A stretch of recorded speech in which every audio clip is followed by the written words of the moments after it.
Hi, I'm Dr. Cara Curtis, and today I'd like to share with you my favorite core exercises for building a strong and stable core while preventing low back pain. It's a common mistake for people to do a lot of crunches thinking they're going to build a strong core where they're actually hurting their low back. So today we're going to be doing 4 exercises that aren't crunches. And I want you to focus while we're doing these on engaging your abdominal muscles, but not only the front. I want you to think about your side muscles here, the obliques, and then some very important muscles on the back of our body, the glutes, and down the length of the back of the spine, the extensor muscles. So we're going to begin in a tabletop position, hands underneath shoulders, knees underneath hips. And from here, we're first going to extend one arm at a time out in front of us. So I'll demonstrate that. Slowly lift one arm.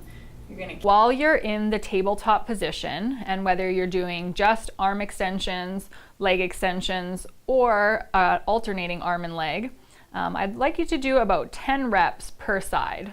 So count to 20 and then call it quits. If you want it more advanced, we're now going to extend one leg at a time behind us. First, let's start with the right leg. Press it back. Be really careful not to tip the hips. You want to keep them nice and even. Try the other leg. As you advance through these exercises, if you choose to do more as you feel more comfortable, you can add reps and sets each week. Okay, if that feels good, now let's try lifting the legs into the air. Again, keeping nice and strong and steady through the core. Engage the glutes. Don't let that hip fall. Keep nice and tall. Okay, and the last and most difficult version is to extend one arm and one leg at a time. So let's try that. Opposite. One arm, one leg, hold, and relax. And the other side. Hold, and relax. The next exercise I want to show is a plank. So from tabletop, you're going to actually extend your legs back behind you. I'm going to show you the easiest version first. So with your knees on the ground, shoulders underneath hands underneath the shoulders. Again, you're going to hold yourself up nice and steady. No sagging here, no sticking the butt out. You want to be in a nice straight line. Again, your core muscles are engaged. So this would be the easiest version of a plank. Or if your wrists don't feel very nice, you can go down onto your forearms. Initially, this might be a challenging exercise. I want you to hold for only about 5 to 10 seconds in the beginning and take a break. A slightly more advanced version, you're going to step up onto your toes. You can then repeat about 3 times. You want to be able to build up to about a 30-second to a 1-minute hold. Remember, if you start to shake or if you start to sag, you have to quit and start over. So you have to come down, take a break, and then again go back into the plank position. Okay, so the next exercise is a side plank. This is great for the muscles that make up the side of your core, if you think of your core as an entire circle around.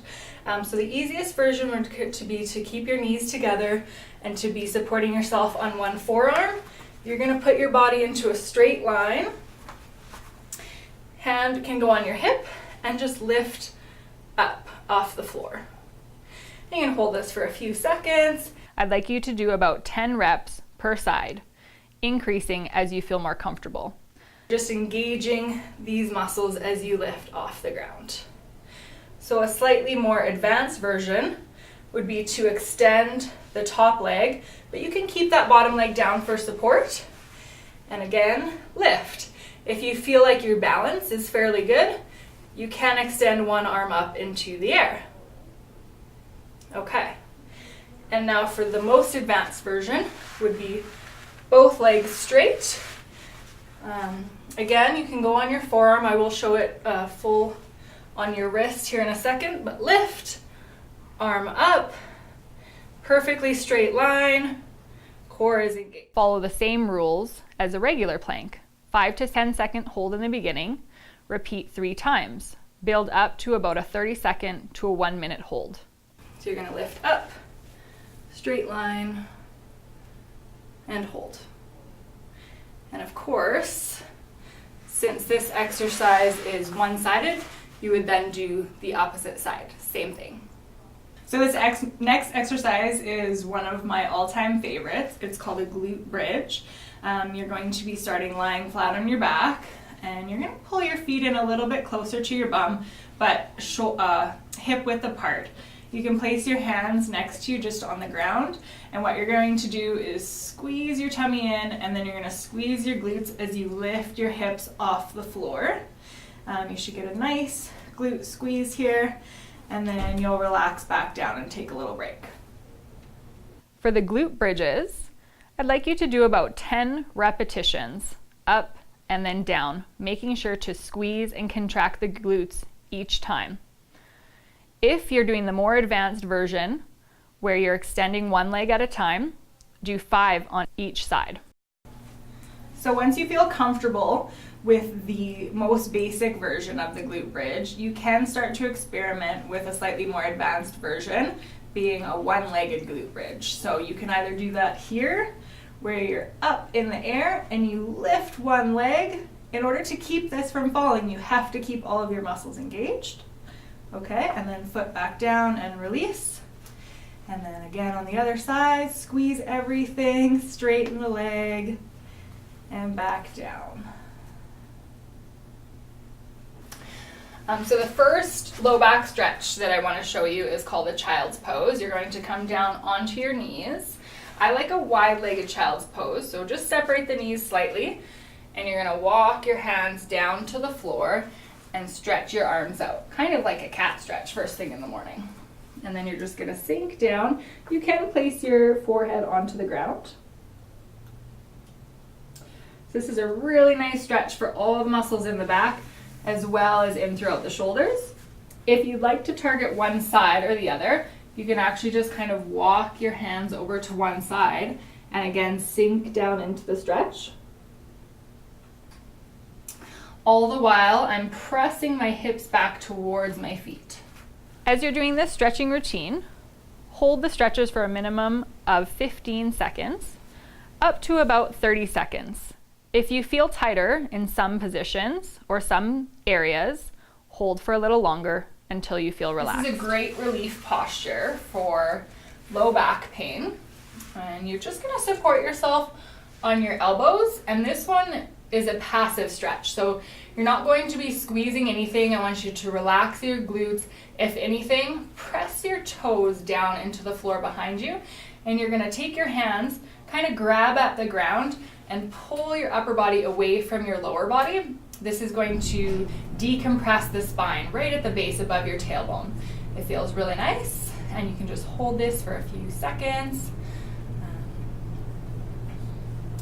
You want to relax your shoulders down. They shouldn't be up close to your ears, so pull your shoulders down as you're pulling your upper body forward. This is called a Sphinx. So another really important area to stretch to decrease low back pain is in through the hips. So I just want to run you through one of my favorite hip opening sequences. First, you're going to take one leg, cross it over the opposite knee, and then reach behind that thigh, or if you can actually grab around the knee. I'm just going to do around the thigh for demonstration purposes. Then you're going to press this knee out using your muscles and squeeze your opposite leg in. This is a nice figure 4 stretch, and I'm opening up my right hip right now. Okay, from here, I like to then cross my legs over all the way. If you still have limited flexibility in the hips, this might be a challenge for you, so put it off until you're a little bit more open. But from here, with the legs crossed all the way over, you're going to bend the knees up towards the chest, reach for your ankles, press your tailbone down into the floor, relax the shoulders, and pull your legs in towards you. Okay, and then let's run through that one more time on the other side. So I'm going to lift my left leg, cross it over my right. I'm going to reach for the back of my right thigh, and as I'm pressing my knee out, I'm going to pull my right leg in. Remember to press your tailbone down into the ground, okay? That's going to protect your back. Okay, and from here, cross the leg all the way over. As you begin a new exercise program, it's best to start off small and build your way up gradually. This may be only doing these exercises 2 to 3 times a week, but working up to doing them every day. Okay. From here, I'd like to just show a couple of gentle spinal twist variations. So with one leg straight and one leg bent, arms can go out to the sides like a T. You're gonna gently tilt until that leg falls over the straight one. Keep your neck and head in a neutral position, looking straight up to the ceiling or over the opposite shoulder.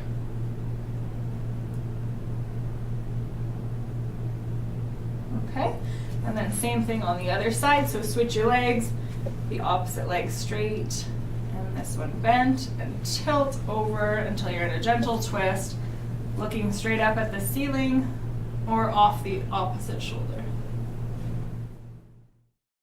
So the exercises and stretches that we just learned today are the most basic in step 1 for rehabbing the low back. If you're looking for a more advanced exercise program, then I want you to give me a call at 403-547-9011.